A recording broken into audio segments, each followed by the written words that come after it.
के नाम, बाबा भीम जी के नाम।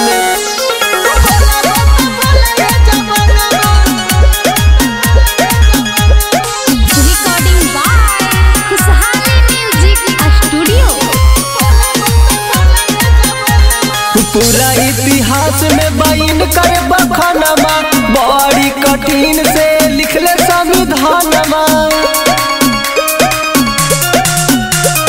पूरा इतिहास में बाइन कर बखानमा, बड़ी कठिन से लिखले संविधानमा।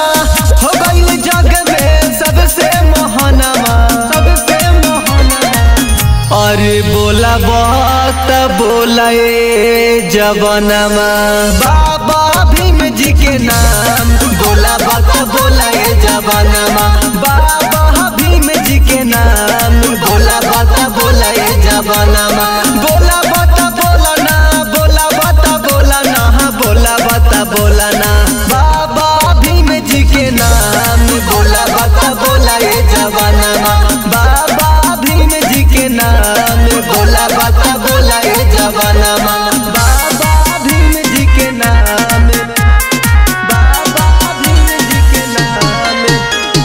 बोला बात बोला जवानमा।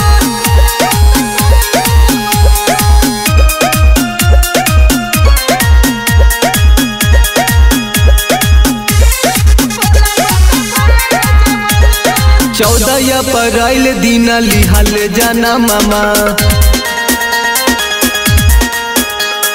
अपने ही हाथे से लिखले संविधानमा।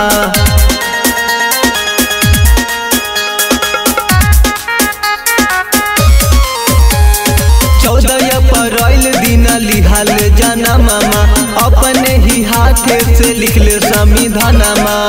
अखंड भारत में गिनाए लागल नामा, गिनाए लागल नामा।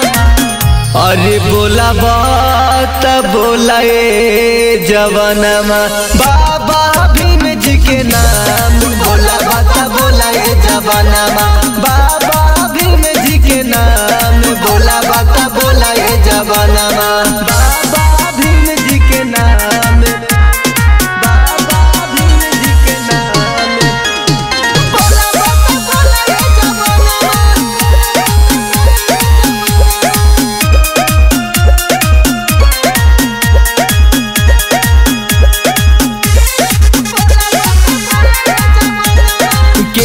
कतील यादस गावेला कथा, दुश्मन के देखी के फाटत माथा।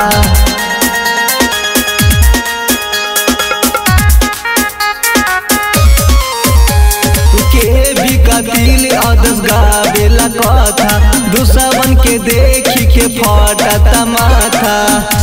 विकास करे दिल से न मनमा, दिल से अरे बोला बात बोला जवानमा, बाबा भीम जी के नाम। बोला बात बोला जवानमा, बाबा भीम जी के नाम।